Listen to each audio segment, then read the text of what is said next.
예수께 아뢰라.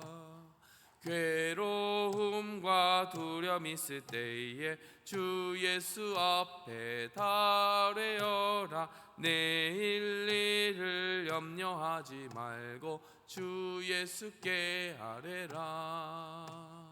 주 예수 앞에 달뢰어라. 주 우리의 친구니 무엇이나 근심하지 말고 주 예수께 아뢰라.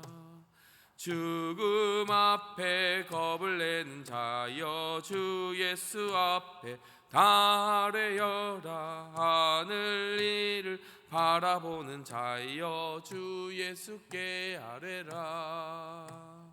주 예수 앞에 달뢰어라. 주 우리의 친구니 무엇이나 근심하지 말고 주 예수께 아뢰라.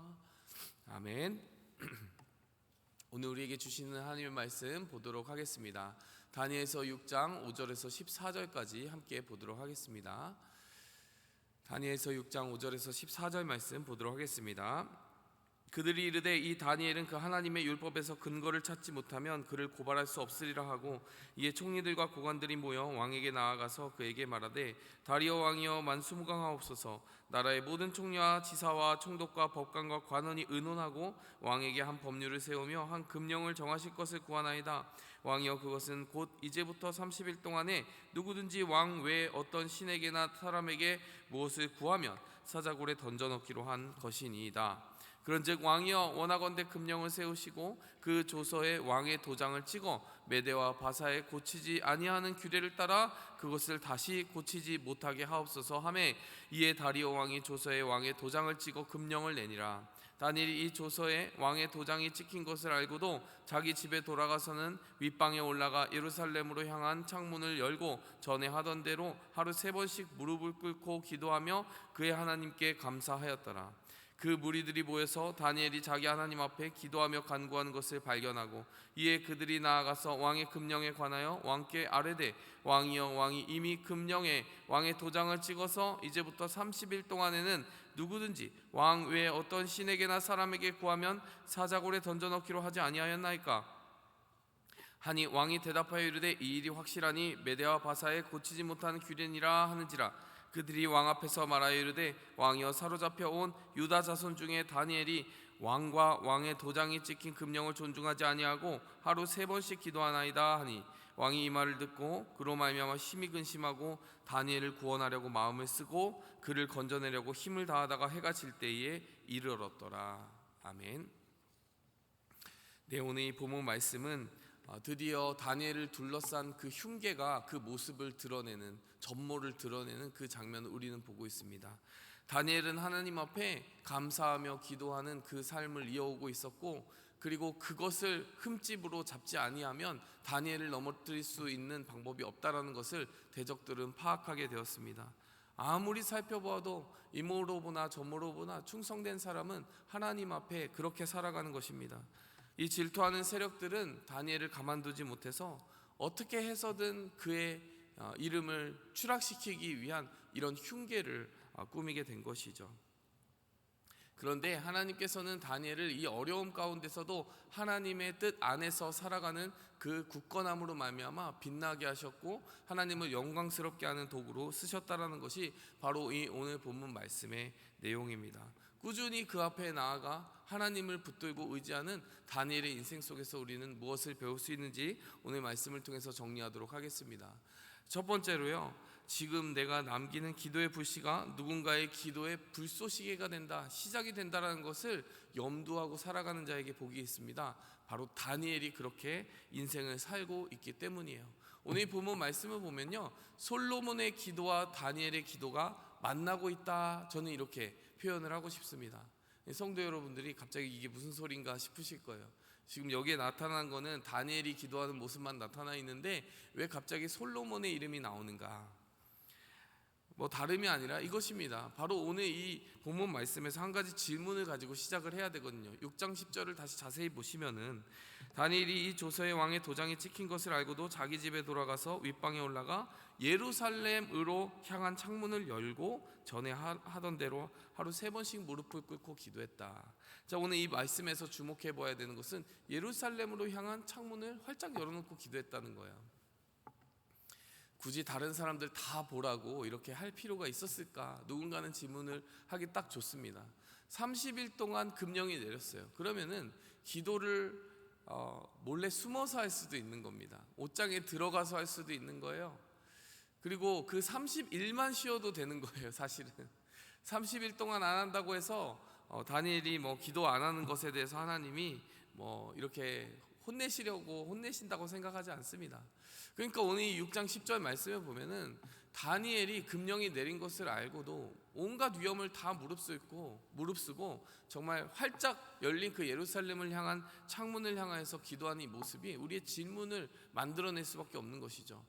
그렇게까지 기도해야 되는가? 그렇게 드러나게 기도해야 되는가? 꼭 그래야 하는가? 왜 예루살렘인가? 라는 질문을 하게 되는 것이에요. 자, 그런데 그 질문에 대한 답을 추적하다 보면 우리는 솔로몬의 이름을 만나게 되는 것이에요. 열왕기상 8장 30절을 한번 보도록 하겠습니다. 자, 이 열왕기상 8장 30절은요 솔로몬이 봉헌식을 하는 장면이에요. 성전 건축이 최초로 이루어지게 되었습니다. 백성들 앞에서 하나님께 기도하는 장면이에요. 뭐라고 기도했냐면요, 이렇게 기도했습니다.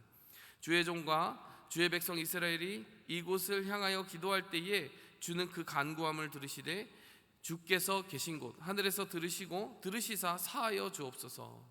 앞부분에 많은 기도가 있는데요, 오늘 특별히 8장 30절까지 왔을 때 열왕기상 8장 30절에서 솔로몬은 죄사함을 위해서 기도합니다. 근데 어떤 죄사함이냐면요, 우리 백성들이 살아가다 보면 하나님 앞에 죄를 짓게 되는 날이 있을 텐데 바로 그때의 성전을 향하여 기도하게 되면은 하나님께서는 하늘에서 보시고 사하여 주옵소서, 들으시고 사하여 주옵소서 이렇게 기도하고 있는 거예요. 성전이 봉헌되는 그 시점에 그 성전을 하나님 앞에 올려드리면서 그렇게 기도하고 있는 것입니다. 근데 구체적으로 어떤 죄를 말하는 것인가에 대해서 여러 가지 내용들이 등장하는데 우리의 눈을 이렇게 딱 사로잡는 한 장면이 46절에서 53절까지 또 등장을 합니다. 한번 보시면요, 46절부터 보면 범죄하지 아니하는 사람이 없사오니 그들이 주께 범죄함으로 주께서 그들에게 진노하사 그들을 적국에게 넘기심에 적국이 그들을 사로잡아 원근을 막론하고 적국의 땅으로 끌어간 후에, 어디서 많이 본 것 같지 않습니까? 죄를 많이 지었어요. 유다 백성들이 우상 숭배에 거듭거듭 빠졌습니다. 하나님이 진노하셨습니다. 열왕기상 8장 46절 말씀 그대로의 일이 그 왕국에 한참 흘러간 후에, 역사가 흘러간 후에 실제 발생하기 시작했고 결국 하나님이 도저히 참을 수 없는 그런 단계까지 다다르게 되었어요. 솔로몬의 시대는요 BC 900년대쯤입니다.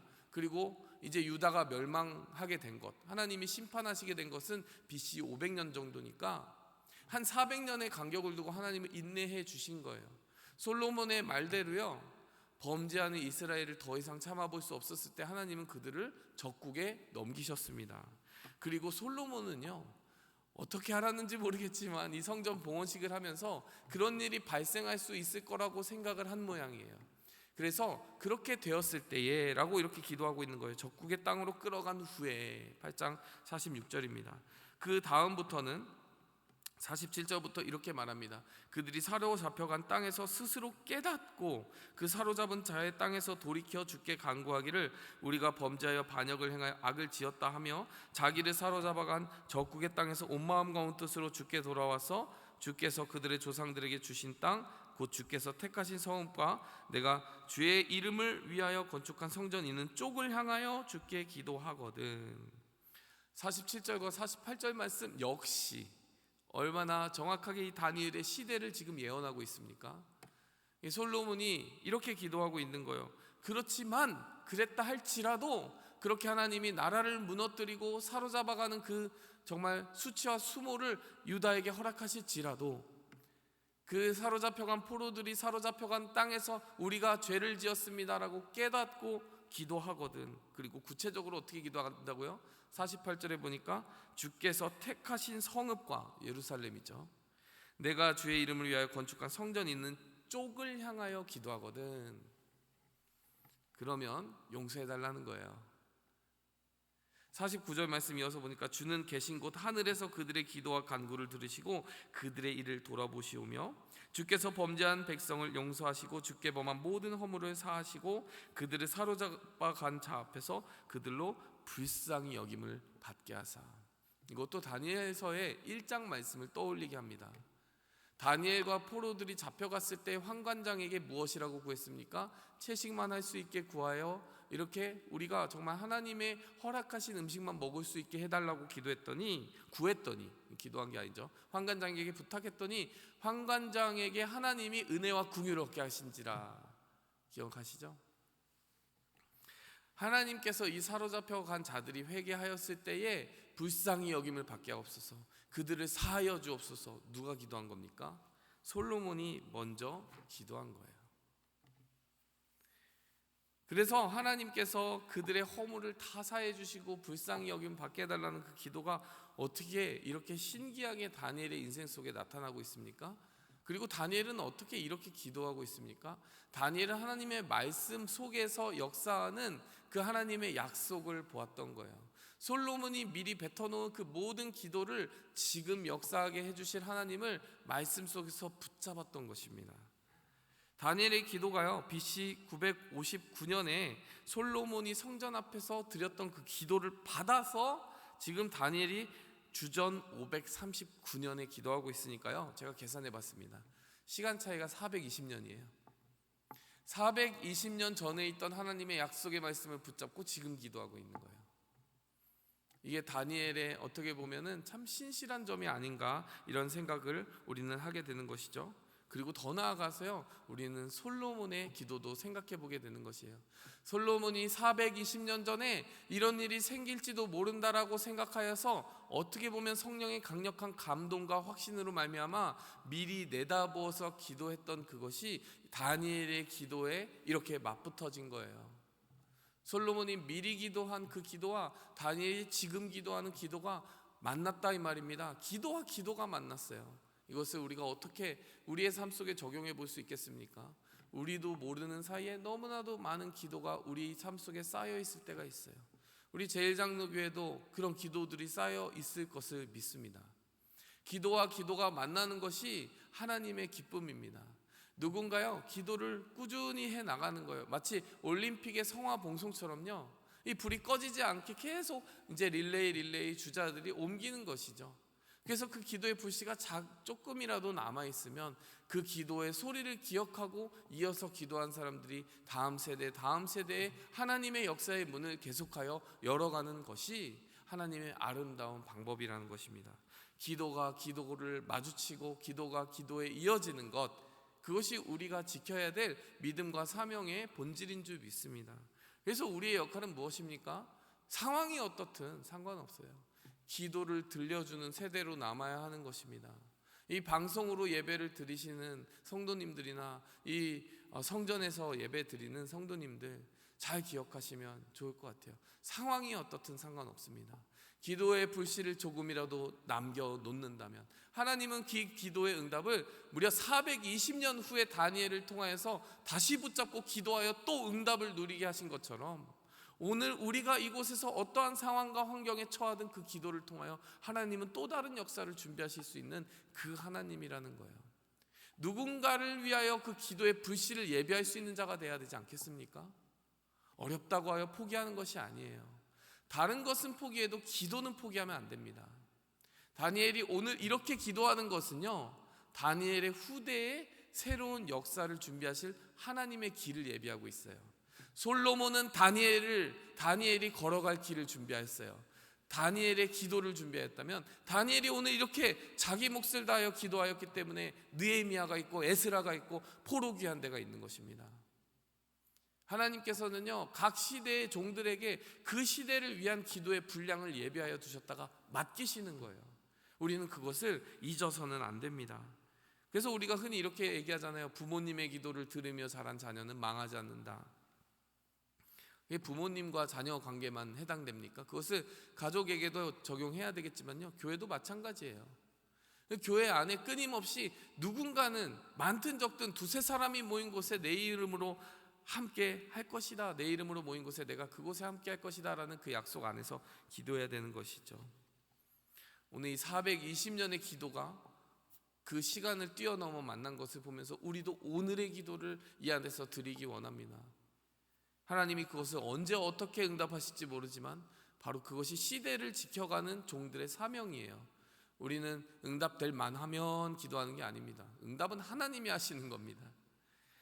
이어서 기도하도록 우리가 이 말씀을 통해서 살펴볼 수 있는 것은 말씀을 붙잡고 기도하는 사람만 끝까지 기도할 수 있다는 사실이에요. 오늘 6장 10절 말씀에 보면요, 우리가 질문이 있었잖아요. 예루살렘으로 향한 창문을 열고 전에 하던 대로 하루에 3번씩 무릎을 꿇고 기도하며 그의 하나님께 감사하였다. 그런데요, 이렇게 하다 보니까 대번에 걸리지 않았습니까? 그 무리들이 모여서 6장 11절에 보니까 다니엘이 자기 하나님 앞에 기도하여 간구하는 것을 발견하고 그러면서 왕 앞에 가서 일러 바칩니다. 이렇게 금령까지 다 내렸는데 이 사람은 멈추지를 않아요. 이렇게 이야기하는 거예요. 자, 오늘 6장 10절을 자세히 보시는 성도님들이 또 질문하게 되는, 질문하면 좋을 만한 지점은 바로 이거예요. 그 하루에 3번씩 여기 보면요, 그냥 기도한 게 아니라 하나님께 어떻게 했다고요? 감사하였더라. 도대체 어떤 감사를 하였을까? 이게 궁금하고요. 두 번째 또 궁금한 것은요, 어떤 감사가 그렇게 간절하길래 사자굴에 던진다는데 그렇게 감사를 꼭 해야 되겠는가? 감사하다 사자굴에 들어간 사람은 다니엘밖에 없어요. 그 밖에도 많은 성도들이 있겠죠. 근데 얼마나, 왜 그렇게 간절한 필사적인 감사가 있었길래, 감사의 제목이 있었기에 그렇게 목숨 건 감사를 했을까? 말씀에 우리가 한번 그 비밀을 풀어봐야 된다는 것입니다. 이 모든 질문에 대한 답이요, 사실 다니엘서 9장에 힌트가 들어있습니다. 제가 이렇게 다니엘서의 개요를 설명해 드린 적이 있죠. 1장부터 6장까지는 이렇게 일기식으로요, 쭉 시간 순서대로 기록되어 있습니다. 근데 7장, 8장, 9장은요 그 1장부터 6장까지 흘러가는 시간 속에 있었던 하이라이트를 콕콕콕 꼽아가지고 이야기를 해줘요. 6장은 벨사사랑 원년, 7장은 벨사사 3년에 있었던 일, 그리고 9장은 다리오 원년에 있었던 일을 이렇게 콕콕콕, 그러니까 시간을 다 한번 이렇게 훑고 간 후에 그때 있었던 일, 중요한 일들만 또 자세히 이렇게 기술하는 방식을 취하고 있어요. 그러니까 6장과 어디가 지금 이어져 있냐면요, 9장이 이어져 있어요. 그러니까 물론 이제 그 사이에 있는 끼어 들어가 있는 장들은 벨사살 왕 때를 기록하고 있지만 왜 그렇게 되어 있느냐? 6, 7, 8, 9는 그러니까 7, 8, 9는 다 하이라이트이기 때문에 그렇다, 이렇게 이해하시면 됩니다. 근데 9장에 보면요, 이렇게 나와 있습니다. 9장 1절에 메대 족속 아하수에로의 아들 다리오가 갈대아 왕으로 세움을 받던 첫 해. 그러니까 시점이 정확히 6장과 일치되어 있는 거예요. 다리오가 왕으로 등극한 첫 해 이야기를 6장에서 우리가 지금 보고 있는 거고요, 지금 9장에서 보고 있는 거예요. 시점으로 보자면 그렇습니다. 조금 미묘하게 9장에 앞서 있을 거예요. 읽어보시면 알 수 있습니다. 9장에서 어떤 일이 있었느냐, 2절에 보면요, 그 통치 원년에 나 다니엘이 책을 통하여 여호와께서 말씀으로 선지자 예레미야에게 알려주신 그 연수를 깨달았나니 곧 예루살렘의 황폐함이 70년 만에 그치리라 하신 것이니라. 다니엘이 왜 그렇게 열심히 간절히 기도했는지, 무엇을 감사했는지에 대한 답을 얻을 수 있습니다. 무엇을 감사한 겁니까? 하나님의 말씀 읽다 보니까 예레미야 선지자가 포로의 그 수치를 당하는 연수를 70년으로 예언하신 하나님의 말씀을 기록한 거예요. 그런데 그것을 생각해 봤을 때요, 최초 포로로 잡혀온 사람들은 주전 605년, 주전 605년에 끌려왔거든요. 계산을 해보니까 70을 딱 빼니까 지금 기원전 539년이거든요. 그 바벨론이 멸망하고 다리오가 나라를 얻어서 메데 페르시아 연합국이 이긴 그 년도 우리가 다 알고 있다고 했잖아요. BC 539년입니다. 이걸 계산해 보면요, 67년의 시간이 흘렀어요. 근데 예레미야 선지자가 뭐라고 했습니까? 70년이 지나면은, 포로로 최초로 잡혀간 지 70년이 지나면은 그때 하나님이 그들을 풀어주시겠다라고 이야기를 했던 그 말씀을 깨달은 거예요. 몇 년 남았습니까? 3년 남았죠. 67년이 흘러갔는데 하나님은 70년을 말씀 속에 기록해 놓았으니까 하나님의 약속이 성취되는 거 3년밖에 안 남았구나. 우리가 이 포로에서 서름을 당한 이 시간이 3년 후면 하나님의 극적인 회복의 언약에 의해서 전환점을 맞이하게 된다, 회복된다라고 하는 것을 깨닫게 된 것이에요. 확인해 드리겠습니다. 예레미야서 25장 11절에서 13절이 바로 다니엘이 읽었던 그 말씀입니다. 이 모든 땅이 폐허가 되어 놀랄 일이 될 것이며 이 민족들은 70년 동안 바벨론의 왕을 섬기리라. 여호와의 말씀이니라. 70년이 끝나면 내가 바벨론의 왕과 그의 나라와 갈대아인의 땅을 그 죄악으로 말미암아 벌하여 영원히 폐허가 되게 하되 내가 그 땅을 향하여 선언한 바 곧 예레미야가 모든 민족을 향하여 예언하고 이 책에 기록한 나의 모든 말을 그 땅에 임하게 하리라. 정확하지 않습니까? 바벨론의 왕국에 의해서 유다가 멸망하게 될 것이다 라고 하는 것을요, 그 일이 벌어지기 전에 예레미야 선지자는 바라보고 예언한 거예요. 그게 25장의 내용입니다. 그런데 그것으로 끝이 아니라 바벨론의 나라도 또 망하게 되는데, 바벨론의 죄 때문에 페르시아가 일어나서 그 나라를 엎어버린다라는 그 역사적인 사실을 지금 예언하고 있는 것이죠. 그런데 그 와중에 바벨론에 의해서 포로로 잡혀가는 사람들이 70년 동안 괴롭힘을 당하게 되지만 그 70년이 끝나면 이라고 나와 있는 것이죠. 70년이 끝나면 회복의 그 일들이 벌어지게 되는 것이에요. 딱 3년 남았습니다. 그런데요, 제가 여기다가 다니엘이 읽었을 만한 또 다른 말씀 한 가지를 더 소개해 드리겠습니다. 이사야서 44장 26절 말씀 보도록 하겠습니다. 이사야서 44장 26절 이하 말씀 보면은 그의 종의 말을 세워주며 그의 사자들의 계획을 성취하게 하며, 누굽니까? 예루살렘에 대하여 이르기를 거기에 사람이 살리라 하며, 유다 성읍들에 대하여는 중건될 것이라 내가 황폐된 곳을 복구시키리라 하며. 자, 이것은요 이제 70년이 끝나면 어떤 회복이 일어나게 될 것을 이사야 선지자가 예언하고 있는데요, 이사야 선지자는 심지어 예레미야보다도 전에 있던 사람이에요. 근데 이 사람이 무슨 회복을 말하고 있는 것이냐? 27절에 보면, 28절에 보면 고레스에 대하여는 이르기를 내가 내 목자라 그가 나의 모든 기쁨을 성취하리라 하며, 예루살렘에 대하여는 이르기를 중건되리라 하며, 성전에 대하여는 내 기초가 놓여지리라 하는 자니라. 이사야서 44장 28절을 보면요, 지금 고레스라는 사람이 등장을 하는데요, 성도 여러분들 이거 정확히 아셔야 됩니다. 고레스는 지금 이 이사야가 예언한 이 시점에 태어나지도 않았어요. 정확히 160년 정도 후에 태어납니다. 태어나지도 않은 사람 이름을 기록하면서 태어나지도 않은 그 시점에 태어나지도 않고 존재하지도 않는 사람이 앞으로 무슨 일을 하게 될 것인지에 대해서 여기에 기록을 했는데요, 성전을 다시 짓고 성벽을 수리하는 그것을 바로 이 고레스 왕이 명령할 것이라는 거예요. 도대체 누구냐 이 사람이? 몰랐을 거예요 아마. 근데 우리는 알잖아요. 고레스의 칙령에 의해서 이제 모든 이스라엘 백성들이 고토로 돌아가서 느헤미야와 에스라와 함께 성전과 성벽을 재건하는 이야기, 우리가 다 알지 않습니까? 고레스가 누구입니까? 그런데 오늘 이 본문에 지금 이 통치자가 되어 있는 다리오 왕의 누구라고요? 제가 어제 그래서 자세히 말씀드린 거예요. 다리오 왕의 사위예요, 사위. 다리오 왕은 2년만 통치하고 죽게 되기 때문에 우리가 그 사실까지 보면요, 고레스 왕이 지금 전면에 나설 날이 2년밖에 안 남았어요. 퍼즐을 맞춰드리겠습니다. 이제 70년이 끝나가는 건 3년밖에 안 남았어요. 이사야 선지자가 말한 대로 고레스라는 그 사람이 그 일들을 수행하게 될 것인데, 그 사람은 정확하게 다리오 왕이 2년 후에 죽고 나면 역사의 전면에 나서게 됩니다. 몇 년 남았습니까? 1년 남았죠. 고레스는 그 시점에 그 70년을 마무리하는 마지막 해에 명령하는 거예요. 모든 포로들은 돌아가라. 성전을 회복하라. 다시 지으라. 이게 얼마나 놀라운 일인지 아시겠습니까? 하나님께서는 예레미야를 통해 70년의 포로기의 그 정하신 기간을 정확하게 예언해 주셨고, 심지어는 이사야 선지자를 통해서 이 다리오가 2년밖에 통치하지 않게 되는데, 다리오가 죽고 나면 그 바로 다음에 바톤을 이어받을 고레스라는 페르시아 이방인 왕이 유대인을 위하여 명령을 내리고 성전을 다시 지으라라고 하는 엄청난 회복을 선포하게 될 것을 미리 다 보여주신 거예요. 하나님은 다 보여주신 거예요. 그리고 아마 다니엘도 그것을 다 읽지 않았겠습니까? 그러니 모든 게 맞춰지고 있는 거예요. 아니 지금 3년밖에 안 남았네. 진짜 이사야가 말한 대로 고레스라는 사람이 여기까지 문턱까지 와 있네. 아마 알았을 겁니다. 다리오가 통치하고 있지만 얼마 안 남았구나. 조금 있으면 사위가 이어받겠구나. 이걸 알았을 거예요. 에스라서 1장 1절과 2절에 어떻게 그 말씀이 성취되었는지 나와 있습니다. 바사왕 고레스 원년에 여호와께서 예레미야의 입을 통하여, 누구의 입을 통하여? 예레미야의 입을 통하여 하신 말씀을 이루게 하시려고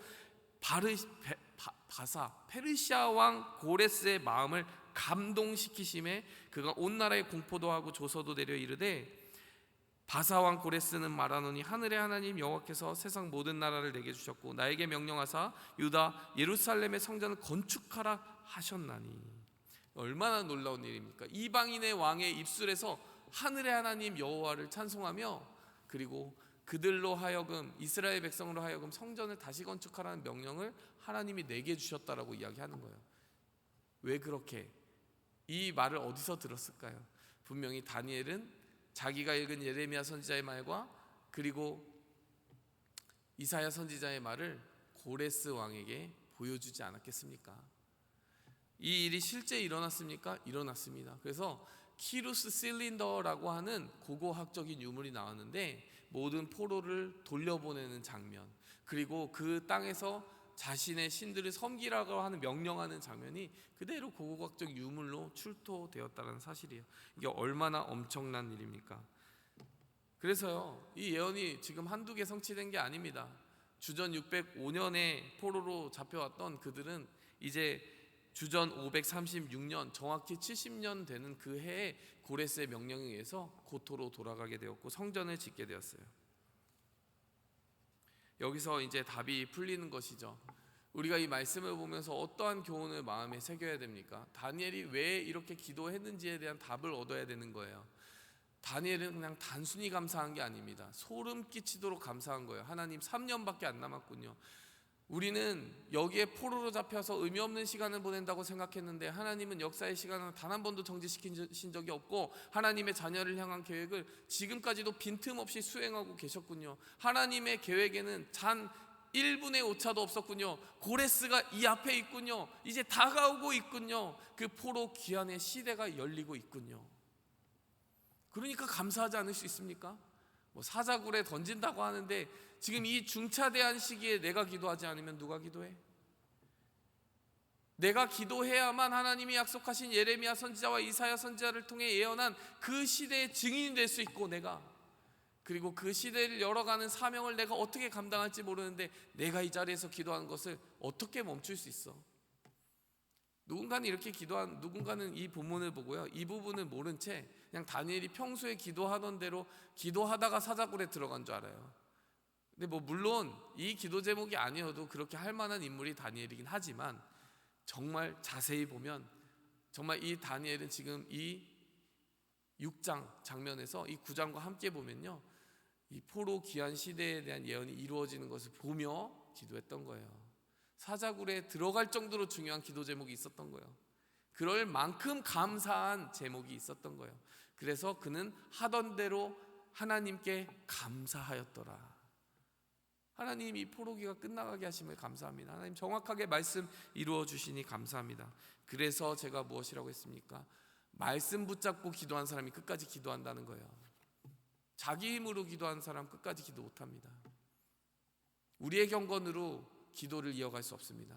하나님이 주신 말씀의 약속을 꽉 붙잡고 그 말씀의 약속에 붙들려 있는 사람은요, 확신 가지고 기도합니다. 인간적으로 침륜에 빠지지 않아요. 뒤로 물러서지 않아요. 하나님의 약속을 믿기 때문입니다. 우리의 기도에 힘이 달린다라고 생각할 때 우리는 말씀을 사로잡아야 됩니다. 말씀에 사로잡혀야 됩니다. 우리가 느헤미야서 읽지 않았습니까? 어떻게 우리의 교회의 그 상황에 우리가 묵상해야 되고 붙잡아야 될 말씀들이 참 많았잖아요. 다니엘서 말씀 그렇지 않습니까? 우리는 그냥 내 뜻대로 기도하는 것 아닙니다. 정확하게 그 시점에 하나님이 감동하여 주시는, 성령이 주시는 그 말씀 안에서 길을 찾아야 되는 것입니다. 기도의 스태미나를 얻어야 되는 것입니다. 말씀을 맺도록 하겠습니다. 오늘 말씀의 제목이 사자굴에 던져질 것임에도 기도한 이유, 이제 아시겠죠? 다니엘은 이유가 있었던 것입니다. 우리가 지금 남기는 기도가 누군가의 기도의 불쏘시개가 되고 하나님의 말씀을 붙잡고 기도하는 종이 되어 끝까지 기도할 수 있는 우리가 되기 원합니다. 함께 기도하겠습니다. 하나님 아버지, 감사합니다. 솔로몬의 기도의 바통을 이어받아 다니엘이 기도했습니다. 다니엘의 기도를 통하여서 하나님의 약속이 성취되고 느헤미야와 에스라와 하나님 그 많은 스룹바벨과 하나님의 거룩한 종들이 또 그 기도의 불씨를 이어받아서 우리는 느헤미야가 어떻게 기도했는지 느헤미야서를 통하여 이미 살펴보았습니다. 기도가 기도로 이어지고 기도가 기도로 이어지면서 하나님의 신실한 종들이 그 시대에 꼭 필요한 기도의 불씨를 지켜주었을 때 하나님 그 기도가 시대와 역사를 관통하는 하나님의 도구가 되고 하나님의 백성을 일깨우고 깨어있게 만드는 불빛이 되었던 것을 보았습니다. 하나님 말씀이 시대를 관통하는 하나님의 변함없는 약속인 것과 그 말씀을 어떻게 해서든 이루시는 하나님의 손 앞에서 그 눈앞에서 우리가 낙담치 아니하고 말씀 붙잡고 끝까지 이겨 기도하게 도와주시옵소서. 내 뜻 내 의지 가지고 기도한 사람 끝까지 기도하지 못하지만 물러나고야 말지만 하나님 약속 붙들고 기도하는 사람 되어서 승리하고 그 약속이 성취되는 마지막 영광스러운 그날을 바라볼 수 있는 특권과 영광을 누리게 하여 주시옵소서. 예수님의 이름으로 기도하였습니다. 아멘. 하늘에 계신 우리 아버지여, 이름이 거룩히 여김을 받으시오며 나라의 마옵시며 뜻이 하늘에서 이룬 것 같이 땅에서도 이루어지이다. 오늘날 우리에게 일용할 양식을 주옵시고 우리가 우리에게 죄 지은 자를 사하여 준 것 같이 우리 죄를 사하여 주옵시고 우리를 시험에 들게 하지 마옵시고 다만 악에서 구하옵소서. 대개 나라와 권세와 영광이 아버지께 영원히 있사옵나이다. 아멘.